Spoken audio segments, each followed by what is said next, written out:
Well, good afternoon, everybody. As Adrian has said, it's great to see so many faces on such a credity issue. We spent a lot of time working through SS13 from its sort of first genesis last year into sort of this year. So I'm Group Chief Credit Officer for One Savings Bank, so I'm the guy that gets fired if origination doesn't work, and I'm the guy that gets fired if we don't do collections very well. So I've got both sides of the coin there. So for those of you who don't know the stable of brands that we've got, then obviously One Savings Bank has got a number of brands within its family, all focused on delivering specialist, flexible and personal service to the broker community. We've got a group balance sheet of over 6 billion. We were the first bank to float on the London Stock Exchange for the last 10 years, which we're super proud about. I'm listed on the FTSE 250 in 2014. I have the glamour, though, of being the executive responsible for MMR, EMCD and SS13. I really need to start attending the allocation meetings. I think there's something where they say he's out the room, let's give him that one. But interestingly, three pretty big changes within the industry that have come through. So just in the context of this session, we'll be going through the new underwriting changes, which, as Adrian has said, I've been and my team have been living and breathing for a number of months now.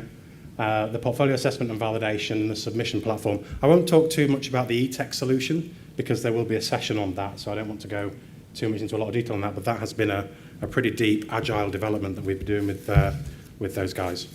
Can I just do a straw poll in the room and by all means if you don't know, but you can lie if you wish. SS1316, the documentation, the PDF that came out from the regulator, how many people in the room have read that document end to end?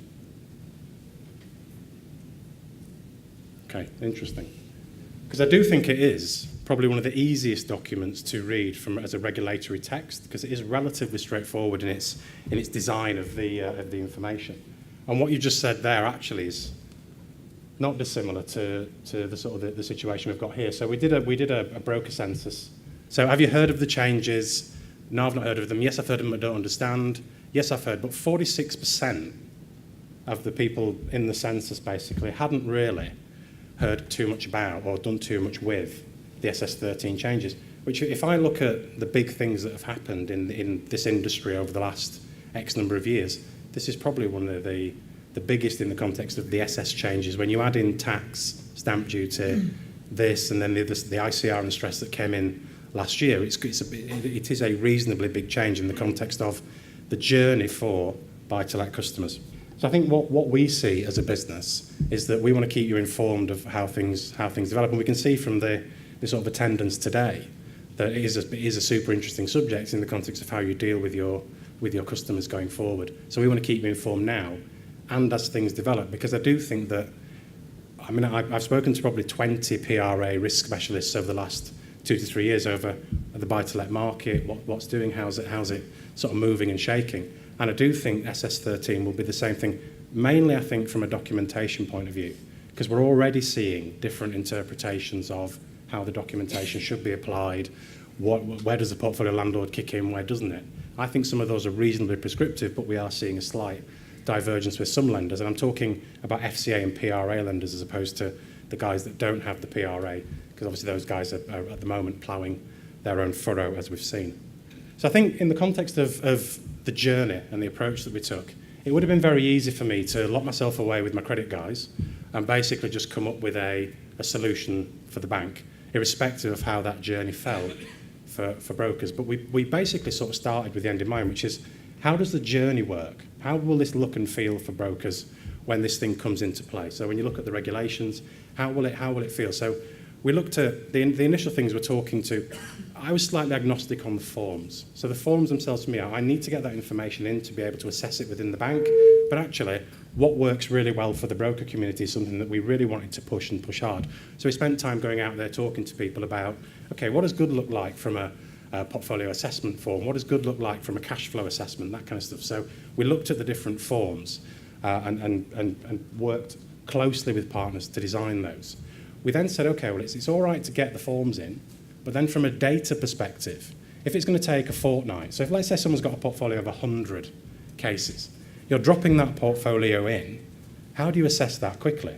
Do I want to recruit another 100 FTE that sit and do AVMs on every account? No. Do I want something that's quick, slick, and gives the broker back reasonable certainty within a short space of time? Absolutely. How do I do that with the data sets that we've got available? Well, we looked at our own internal data. So we do a lot of lending on HMO, student accommodation, standard buy-to-let. So we have a lot of yield information that sits within the bank around where should that property sit, how homogeneous is it, that kind of stuff.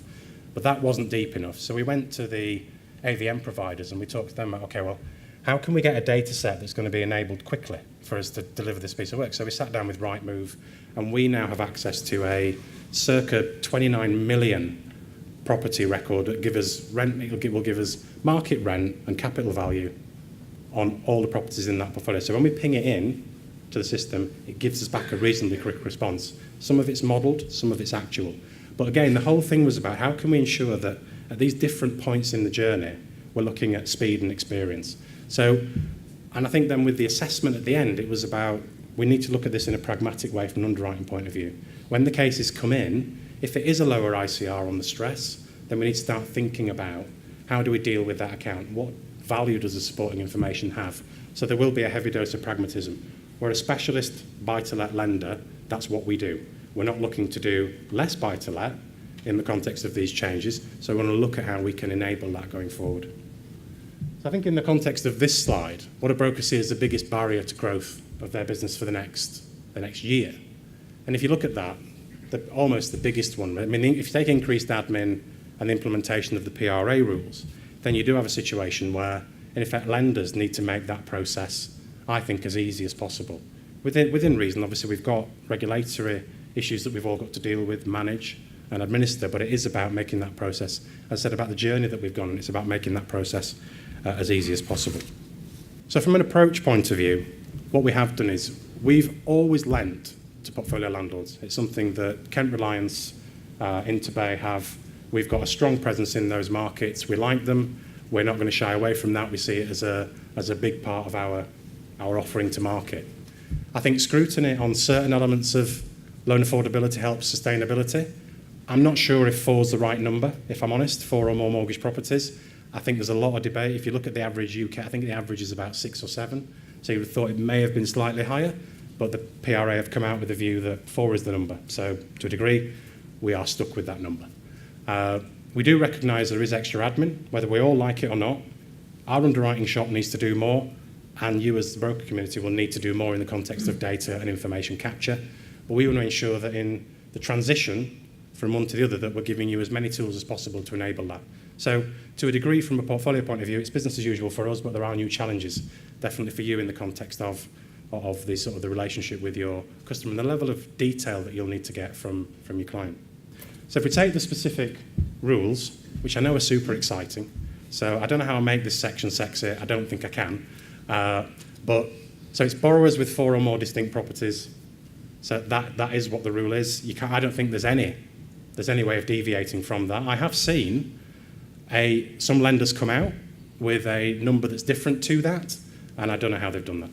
So I really don't. So, because to me it's about, if you choose something else, you will need to be able to justify to the PRA when they come and knock on your door, which they will, why you've landed in a different space. So for us, we've gone with the rule, so it's 4 or more mortgage properties. Inherently more complex, so a specialist underwriting approach is required. As a business, we do portfolio landlords, we do borrower interviews, we go out, we go meet people, we go talk about their assets, we talk about what they're doing. For the bigger cases in the main, but we have an underwriting skill set back at the ranch in Chatham and down in Fareham for Interbay that know how to write this business, know how to look at it, know how to assess things, and we'll do that in a common sense, practical way. But basically, if you look at the specific rules, so on proportionate approach, so borrower experience, asset and liabilities, the business plan, and the historical and future expected cash flows. It's very interesting that the PRA have given these as examples of what you might want to do. But actually, there is no other narrative around, if I don't want to do that, what else can I do? So the fundamentals for me are that A, B, and D, so the borrower's experience in the buy-to-let market and their full portfolio of properties, outstanding mortgages, what we really need is something that's proportionate. So if they've got 4, I wouldn't be expecting War and Peace to come into us as a business. If they've got 400, then we'd be expecting a bit more, some more narrative around that. So talk about their experience. Give us that information when you're submitting the file. The ANL of the borrower, we've come up with a relatively standard form. And again, the depth of that will depend, I think, depending upon the extent of the borrowing that they've got, and obviously the fundamental assets. The merits of the new lending. this is an interesting one because never before in underwriting have we had to actually look at what do they have and what are we lending on in the context of describing why there is a fit between the two. And if there isn't a fit, what do we do as a business? So we need to explain if someone's current portfolio is average property, 250 grand, relatively homogenous, terrace style, buy-to-let, and they're suddenly buying £1 million flat in London, why is that changing? So I think it's incumbent upon you guys to try and give us that clarity. That will help with the process. So the more information you can give us in relation to things that you think might be of interest or might need a bit of focus, the better that will be from a process point of view. And the historical and expected future cash flows, I mean, for someone who's got a small portfolio, that will be an interesting document to fill in, but it is something that we need to get completed. But again, it's all about being proportionate to the size of the deal that we're getting. So I think these are for me, those are the key things where you guys really can assist with your sort of relationship with the customer and understanding their portfolio. You should understand them far better than we do. So that level of clarity, I think, in the file would be super helpful. I'm not saying you have to do it, and it may be that there are things that we'll come back and ask, but I think the more clarity, the better. So, and firms should put in place and operate within a policy differentiation between sort of underwriting standards and buy-to-let lending and portfolio. That's what we do. So back at the ranch, we've now got Leasing Tracker is here today as the group head of credit for the business. We're splitting all that stuff out. So we've got new risk. We've got to create new templates in our credit committee reporting. We've got to create new bits of our lending policy, but that's all done back at the ranch. So thankfully, that's not something for you guys to concern yourselves with. How do you expect changes to impact your buy-to-let cases? So this is an interesting, because I think there may be a view that actually this is an opportunity for certain lenders to begin to shy away from bits of this market. We're definitely not in that space. We love buy-to-let. Buy-to-let's a key part of our business. We always have done. I joined the bank in Jan 13. We originated significantly less than we are now, and the genesis of that has always been buy-to-let has been a core part of what we do. So for me, the blue, grey and orange pieces of this pie are the bits that we really need to work on to change that perception.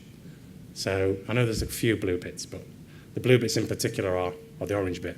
Make it more likely for applications to be rejected, not with Kent Reliance or Interbay. It's about us looking at the deal, looking pragmatically at the information that we supply or you supply, and trying to take a view on that individual deal. So there will be some cases that from a portfolio perspective just don't work, but hopefully that is the exception rather than the norm in the context of the assessment that we'll make on the existing portfolio. I think we'll try not to slow down the application process. So the work that we've done with eTech and on the forms, we're trying to make the whole process as slick as we can. But I think we do have to accept the fact that there is new documentation required from customers that they don't have to complete today. So it's about making sure that you get that documentation as early as possible in the process.